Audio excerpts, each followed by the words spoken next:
voyez aussi, mais un peu plus tard, en termes chronologiques. Mais vous voyez qu'il arrive et qu'il avait donc placé cette trame. Cette trame permet d'avoir effectivement un aspect qui est grisé et pouvoir donner un aspect qui est différent et qui ne s'appuie pas tellement sur la couleur. Le fait qu'il emploie la trame, pour moi, c'est un indice qu'il n'était pas super fan des couleurs de Dupuis, mais c'était pas le seul. Mais cette trame, il va continuer à la maintenir, mais de manière très très légère. On va en voir que 10-15 ans plus tard, il l'emploie encore à gauche, à droite, mais il n'a pas employé de manière aussi spécifique, effectivement, que Maurice, qui l'employait un peu plus tard. La trame, ce sont les rayures, c'est ça? Ah non, la trame, vous allez voir, c'est l'ensemble de petits points qui est là. C'est vraiment un fil qui est découpé. C'est découpé, donc, et il l'a découpé à la forme de sa piste ici, et il l'a collé. Un élément qui est important pour cette planche, c'est cette gouache qui est là.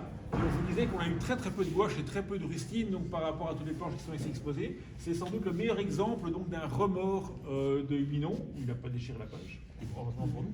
Ça permet de pouvoir comprendre ce qui se passe. Pour lui, il a d'abord imaginé effectivement l'avion qui grosso modo partait dans cette direction-là, mais il était beaucoup plus proche de l'avion. Et puis il s'est rendu compte que l'impact serait plus important si l'avion était plus éloigné. Et donc il a gouaché tout l'avion pour effectivement avoir un avion qui va plutôt partir de profil, pour pouvoir arriver et avoir ce trait de vitesse qui arrive et qui passe derrière au niveau du jeune réacteur, ce qui pour lui effectivement convenait mieux, plutôt que d'avoir son avion qui était trop plaqué et trop présent par rapport au lecteur. Ah, c'est ça. Laisser plus d'espace au décor. Exactement. Mais en tout cas, pour cette impression effectivement de vitesse et de fuite. Et donc la trame, c'est copier-coller.